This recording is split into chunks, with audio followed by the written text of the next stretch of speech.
राजकुमार और अज्ञात स्थान। प्राचीन काल की बात है। एक समृद्ध राज्य में एक वीर और बुद्धिमान राजकुमार रहता था जिसका नाम अर्जुन था। अर्जुन अपनी वीरता और न्यायप्रियता के लिए पूरे राज्य में प्रसिद्ध था। लेकिन उसके मन में हमेशा एक सवाल उठता था, क्या इस संसार में कोई ऐसा स्थान है जिसे अब तक कोई नहीं जानता? एक दिन अर्जुन के राज्य में एक वृद्ध साधु आया।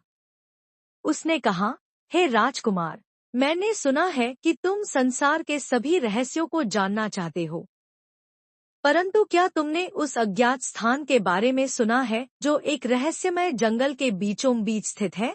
अर्जुन का मन उत्सुकता से भर गया।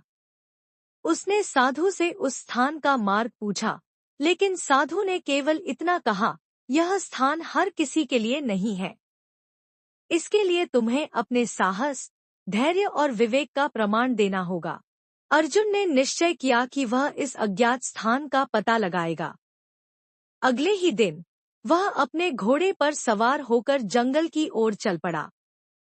जंगल घना, भयानक और रहस्यमय था। पक्षियों की अजीब आवाजें, पेड़ों की सरसराहट और जानवरों की गर्जनाएं, सब कुछ भयावह था। चलते चलते अर्जुन को एक वृद्धा मिली जो पानी भर रही थी। वृद्धा ने अर्जुन से पूछा, हे राजकुमार, तुम इस अज्ञात जंगल में क्या खोज रहे हो? अर्जुन ने अपनी खोज के बारे में बताया। वृद्धा मुस्कुराई और बोली, जिसे तुम खोज रहे हो वह तुम्हारे भीतर ही है, परंतु यदि तुम इसे बाहर खोजना चाहते हो तो सबसे पहले अपने अहंकार का त्याग करो।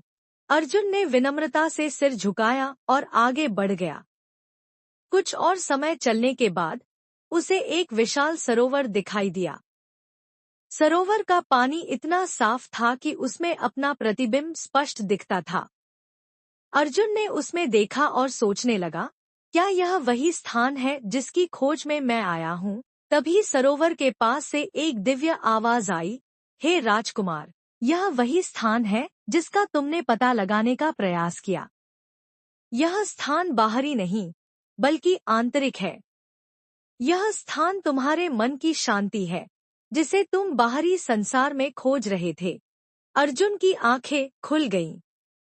उसने समझ लिया कि वास्तविकता का रहस्य उसके अपने भीतर छिपा हुआ है। वह मुस्कुराया, सरोवर का पानी अपने माथे पर छिड़का और वापस अपने राज्य की ओर लौट पड़ा।